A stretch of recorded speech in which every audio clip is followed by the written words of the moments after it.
আমাদের একটা প্রতিবেশী দেশ আছে, আমরা আমাদের দেশ নিয়ে যত ভাবি তারা তার চেয়ে বেশি ভাবে।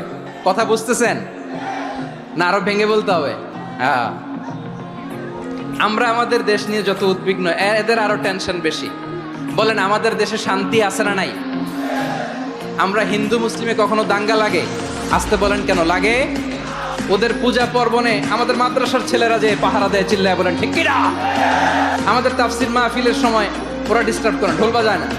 ওদের পূজা পার্বণের সময় আমাদের তাফসির মাহফিলের ডেট হলে আমরা চেঞ্জ করে দেই। সুবহানাল্লাহ, কি সাম্প্রদায়িক সম্প্রীতির রোল মডেল। আর ওই বাংলাদেশের ব্যাপারে তারা অনেক ডিসইনফরমেশন ছড়াচ্ছিল।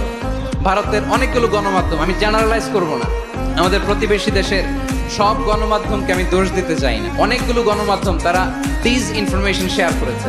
ডিসইনফরমেশন আর মিস ইনফরমেশনের পার্থক্য আছে। মিস ইনফরমেশন না জেনে ভুল বুঝে একটা মিথ্যা বা ভুল তথ্য ছড়িয়ে দেয়া, এটার ক্ষমা আছে, এটার কি আছে? আর ডিসইনফরমেশন মানে ইচ্ছা করে, প্ল্যান করে, ম্যাপ করে, ছক এঁকে মিথ্যা, গুজব, রটনা সোশ্যাল মিডিয়ায় ছড়ানো, এটার ক্ষমা আছে? আওয়াজ করে বলেন, ক্ষমা আছে? ভারতের কিছু গণমাধ্যম তাই করেছে। আমরা ব্যথিত হয়েছি, আমাদের হৃদয়ে রক্তক্ষরণ হয়েছে। আমাদের প্রতিবেশী দেশকে বলতে চাই, আমাদের দেশ নিয়ে আপনাদের ভাবার দরকার নাই। নিজের চরকায় তেল দেন, নিজের দেশ নিয়ে ভাবেন। গত মাসের ভয়েস অফ আমেরিকার রিপোর্ট, বাংলাদেশে সংখ্যালঘু জনগোষ্ঠী আগের চেয়ে বেশি নিরাপত্তা পাচ্ছে। Report voice of America, Muslim report নাকি মুসলিম জরিপ? ভয়েস অফ আমেরিকা, কথা বোঝে নাই বোধহয়।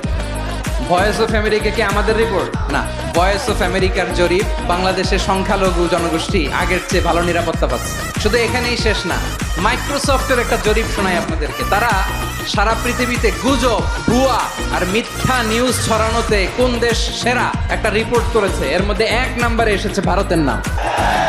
মাইক্রোসফট তো মুসলমানরা চালায় না, কথা বোঝে নাই বোধহয়।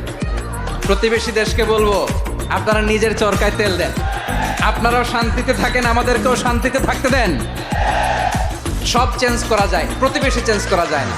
আমাদের ল্যান্ড তাদের ল্যান্ড, পাশাপাশি। আমরা চাই তারাও সুখে থাক, আমরাও সুখে থাকি, ঠিক কিনা? কিন্তু প্রতিবেশী হলে বন্ধুত্বপূর্ণ আচরণ করতে হয়। প্রতিবেশী যদি বন্ধু না হয়ে প্রভু হতে চায়, এরকম দানব প্রতিবেশী কেউ চায় না। ভারত যদি বন্ধুত্ব উপহার দেয়, আমরাও বন্ধুত্ব দিব। কি বলেন? তারা যদি বন্ধু সুলভ আচরণ করে, আমরাও বন্ধুত্ব উপহার দেব। কারণ আমাদের পররাষ্ট্র নীতি হচ্ছে সবার সাথে বন্ধুত্ব, কারোর সাথে বৈরিতা নয়। আলহামদুলিল্লাহ বলেন, কত চমৎকার পলিসি আমাদের। আমরা নির্বিবাদী, আমরা বাংলাদেশিরা শান্তিকামী। We are proud of that. এজন্য আমরা গর্ববোধ করি। আমাদের পররাষ্ট্র নীতি সবার সাথে বন্ধুত্ব, কারোর সাথে শত্রুতা নয়। তাই প্রতিবেশী দেশকে বলবো, আমার ভাইয়েরা, আপনারাও আমাদের ভাই, বন্ধুত্ব দিলে বন্ধুত্ব পাবেন। বন্ধুত্ব ইজ ওয়েলকাম, দাদাগিরি নয়। বন্ধুত্ব ওয়েলকাম, দাদাগিরি নয়। Loud and clear. ভারত যদি বন্ধুত্ব দেখায়, বন্ধুত্ব পাবে। কিন্তু ভারত যদি বাংলাদেশে আধিপত্যবাদ বিস্তার করতে চায়, বাংলাদেশের 18 কোটি জনগণ সেটা রুখে দেবে। ভারত যদি গৌর গোবিন্দের ভূমিকায় নামতে চায়, দেশের 18 কোটি মুসলমান শাহজালালের ভূমিকায় নামবে।